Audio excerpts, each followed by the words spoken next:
बड़ी खबर यह है कि राजनाथ सिंह ने तीनों सेना प्रमुखों से बात की है। इस वक्त की बड़ी खबर एनडीटीवी पर, राजनाथ सिंह ने तीनों सेना प्रमुखों से बात की है।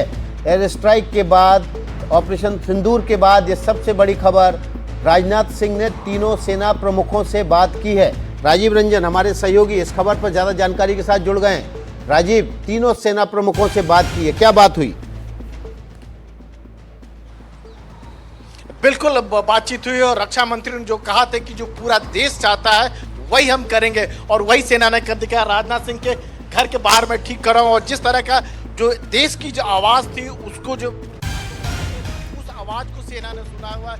तीनों सेनाओं का एक साझा ऑपरेशन है। जिस तरह की कार्रवाई की है, पाकिस्तान जो पहलगाम आतंकी का गुनहगार था उसको सीधे तौर पर सजा दी गई है। प्रधानमंत्री ने जो कहा था आपको याद रखना चाहिए, उन्होंने कहा था कि जो पहलगाम आतंकी हमले के गुनहगार है, जो साजिश करता है, उनको कल्पना से भी जो कड़ा उनको जो है सजा मिलेगी।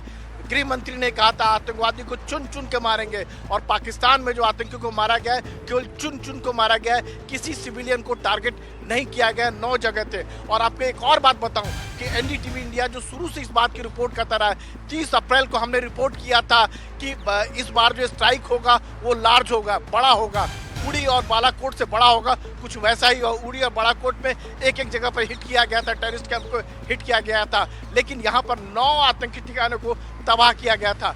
2 मई को हमने कहा था कि रफाल के स्कल्प और मेट्रो मिसाइल का इस्तेमाल होगा, हमें एलओसी क्रॉस करने की ज़रूरत नहीं है, हम इसी इलाके मतलब अपने इलाके से हम पाकिस्तान को तबाह कर सकते हैं। एनडीटीवी इंडिया ने 2 मई को रिपोर्ट किया था और वैसा ही हुआ, रफाल को क्रॉस करने की ज़रूरत नहीं पड़ेगी। कल हमने 6 मई को कहा था कि ब्रह्मोस मिसाइल का इस्तेमाल होगा। सुखोई ने ब्रह्मोस के मिसाइल का इस्तेमाल किया, क्रॉस करने की ज़रूरत नहीं पड़ी।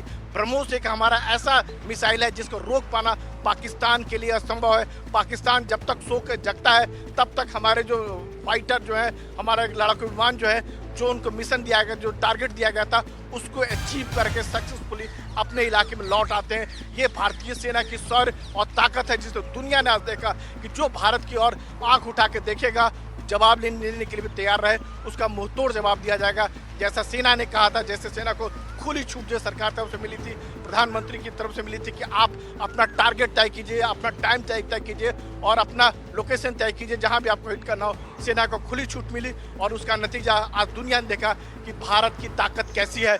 यूं ही भारतीय सेना को थल सेना की बात करें तो चौथी सबसे बड़ी जो है सेना नहीं कहा जाता है, जो दमखम है और दुश्मन को साफ दिखाता है, चेताता है कि आप इस तरह की हरकत मत कीजिए, आतंक के कारखाने मत पहुंचाइए, नहीं तो हम आपको ऐसा चोट करेंगे जिसके जख्म आपको जिंदगी भर सालता रहेगा। राजीव, जो एनडीटीवी ने बताया और जो एनडीटीवी ने दिखाया वो सच साबित हुआ, लेकिन एक जो महत्वपूर्ण बात है वो ये है कि ये जो पूरी स्ट्राइक हुई वो भारतीय सीमा में रह करके हुई, क्योंकि हमारे पास उस तरह के हथियार, उस तरह के संसाधन मौजूद थे कि हमने पूरा टारगेट किया और फिर उसे तबाह किया। बिल्कुल सही कह रहे हैं। आपको याद कीजिए कि 2016 में उड़ी में जो सेना के कैंप पे वहां हमला हुआ था, पाकिस्तान से आतंकियों ने हमला किया था, उसके बाद हमने सर्जिकल स्ट्राइक किया, यानी हमारे कमांडो एलओसी क्रॉस करके जाते हैं और पाकिस्तानी आतंकी कैंप को तबाह कर देते हैं। 2019 में सीआरपीएफ के जो काफिला था उस पर हमला होता है और उसके बाद जो है हम बालाकोट स्ट्राइक करते हैं, हमारे मिराज एयरक्राफ्ट जो है एलओसी क्रॉस करते हैं।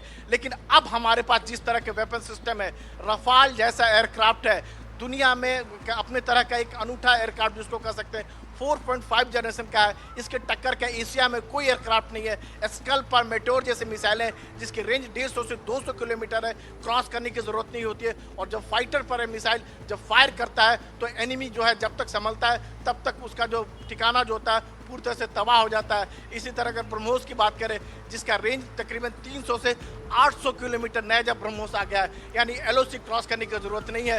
ब्रह्मोस कल भी हम रिपोर्ट कर रहे थे, साफ साफ कर रहे थे कि ब्रह्मोस जैसा मिसाइल का तोड़ जो है पाकिस्तान के पास नहीं है। पाकिस्तान ना तो उसे ट्रैक कर सकता है, नहीं उसे गिरा सकता है और उसका नतीजा रहा है कि ब्रह्मोस के पास जो देश ने भरोसा जताया था पहली बार किसी टेररिस्ट कैंप को उड़ाने में, या कह सकते हैं कि जो सेना ने जिस तरह का इस्तेमाल पहली बार किया और पहली बार अपना जो टारगेट जो है अचीव किया, सक्सेसफुली अचीव किया, पाकिस्तान कुछ भी नहीं कर पाए। पाकिस्तान को जब तक पता लगा तो हमारे लड़ाकू विमान अपने इलाके में, तो उन्हें क्रॉस करने की भी जरूरत नहीं पड़े। और पाकिस्तान अगर कोई दुस्साहस करता है, उसके फाइटर क्रॉस करते भारतीय इलाके में आते हैं या जो भी होता है, तो भारतीय सेना उसको मुंहतोड़ जवाब देने के लिए पूरी तरह सक्षम है। और लाइन ऑफ कंट्रोल पर जहां जहां पाकिस्तान जो है हमारे इलाके में गोला बरसा रहा है, उसके तोप के गोले बरसा रहे हैं, तो उसका नतीजा पाकिस्तान को मिल रहा है।